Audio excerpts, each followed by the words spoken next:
The stirring of the wind.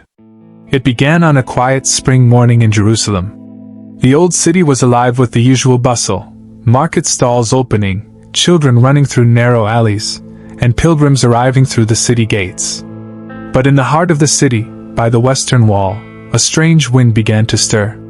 Not the kind of breeze that carries dust and scent, but something heavier, charged, electric.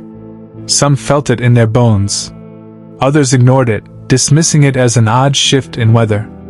Among those who noticed was Miriam Ben-Eliezer, a widow who had lived in the city all her life. She paused as she was lighting the morning oil lamp in her modest home. Her hand trembled, the flame flickering uncertainty. Outside, the wind rose with a low hum, almost like a whisper calling out a name no one could quite catch. The man in white. As the sun crested above the Mount of Olives, a figure appeared near the Garden of Gethsemane. Dressed in white robes that shimmered with a light of their own, the figure stood silently, gazing down at the city below. His eyes were deep pools of sorrow and peace, and though his feet touched the earth, he did not seem bound by it. A shepherd boy named Youssef saw him first. He was tending his family's goats when he noticed the man. Curious, Youssef approached, but as he drew near, he was overcome with awe and dropped to his knees. "Do not be afraid," the figure said in a voice that echoed with eternity. "The time has come. Go ahead and hit that like button, leave a comment down below, and make sure to subscribe if you haven't already. Don't forget to share this video with your friends too. Alright, let's jump back into it. Signs and shadows. News of the mysterious man spread quickly. Some claimed he was a prophet returned. Others whispered of angelic visitations. A few dared to wonder if it could be him, the one crucified, dead, and buried, yet whose tomb had been found empty. At the temple, the high priest Aaron ben Joseph received troubling reports. Visions in the night. Flames appearing above worshippers' heads. A blind man who had regained sight simply by touching a stone where the wind had settled.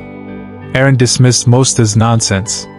But when his own son began speaking in a tongue he had never learned, crying out, "Hosanna to the Son of David," he could not ignore the signs. The gathering. Within days, hundreds gathered around the Mount of Olives, where the figure was said to appear at dawn and twilight. Some came out of devotion, others out of curiosity. And some came to challenge, to test, to expose what they believed to be deception. Among the crowd was Rabbi Levi, a scholar who had long debated the mystery of the resurrection. He watched carefully, making notes of every word and gesture. At sunset, the Spirit appeared again. This time, the air was thick with incense and expectation. The people grew silent as the figure raised his hands. "Jerusalem," he said, "the city of peace, the city of prophets. You killed them, stoned them, but I have returned to bring life." A wave of emotion swept the crowd. Many fell to their knees. Others wept. A few turned and fled. The miracles. In the days that followed, miracles abounded. A man paralyzed from birth walked unaided down the streets of the old city. A Roman centurion's daughter, thought dead, awoke with a radiant glow. Bread multiplied in the hands of a beggar feeding a group of orphans. The Spirit of Jesus, as the people now called him, never remained long in one place. He appeared and disappeared like the wind, never quite predictable, yet always purposeful. His message was simple: love, forgiveness, and the nearness of the kingdom. The skeptics. Not everyone believed. The Sanhedrin convened in secret, debating what they called the public hysteria. "It is a mass delusion," said one. "Or trickery," said another. "Some magician's tale spun with clever lights and stories."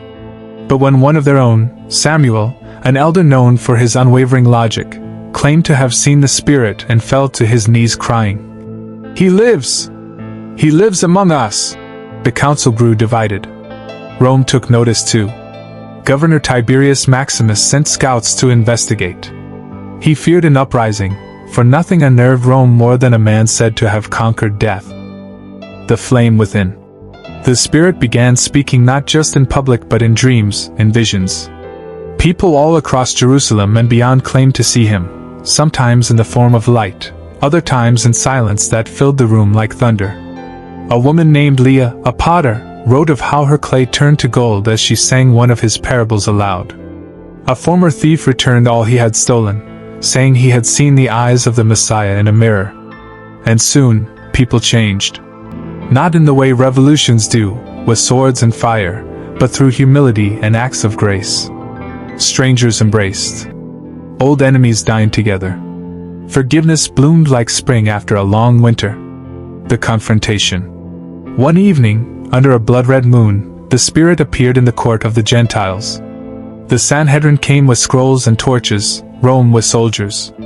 "By what authority do you do these things?" demanded the high priest.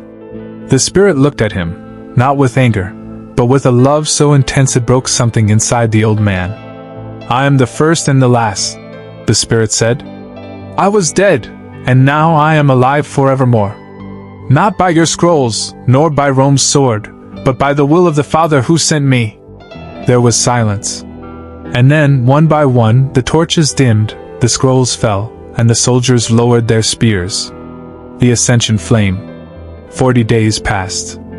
On the 40th day, the Spirit led the people outside the city, to the place called Bethany. He stood before them, surrounded by olive trees and wildflowers. "I go now, but not in absence. My Spirit will remain in you, among you. Not just here, but across the earth." As he spoke, the wind rose again. Light enveloped him, not like sunlight but like the heart of stars. And then, he rose, slowly, gently, until the sky received him. But the light did not fade. It remained, like a fire in the chest of every witness. The city aflame. Jerusalem would never be the same. The Spirit had awakened something eternal in its people. The disciples walked boldly, teaching and healing. The temple courts rang with laughter, song, and prayers of a new kind. Rome did not understand it. The Sanhedrin could not contain it. And the world would come to know it. The Spirit of Jesus had returned, not in flesh, but in fire, wind, and love. And Jerusalem, the city that once wept, now burned with divine joy. Seeds across the earth. From Jerusalem, the stories spread. Caravans carried tales of miracles to Damascus, Antioch, Alexandria. Letters were written. Songs were sung. Those who had seen the Spirit could not remain silent. A young woman named Hannah walked from Jericho to Galilee, stopping in every village to share what she had witnessed. She bore no scroll, no status, but her words set hearts ablaze. In Rome, a soldier named Gaius laid down his sword, haunted by a dream where the Spirit of Jesus offered him living water. He sought out believers, and became one himself. The Spirit, it seemed, traveled faster than any man. The second fire. On the day of Pentecost, the Spirit returned again, but not in bodily form. Flames appeared above the heads of the disciples. They spoke in languages not their own. The air rang with joy, and a wind rushed through the upper room like the roar of a sea. Thousands were baptized. The movement became a fire that leapt across boundaries, between nations, classes, hearts. It was not religion, but relationship. Not law, but love. Jerusalem, now the cradle of the awakening, stood as both birthplace and beacon. The trial of truth. But not all welcomed the flame. Persecution followed. Prisons filled. Stones flew. Stephen, the first martyr, died with light in his eyes and forgiveness on his lips. Even in the face of death, the Spirit remained. Dreams turned into callings. Prison walls shook. Chains broke. In every crack of oppression, new light poured forth. A Pharisee named Saul, once a persecutor, was blinded on the road to Damascus by the same Spirit. He rose days later as Paul, a firebrand for the gospel.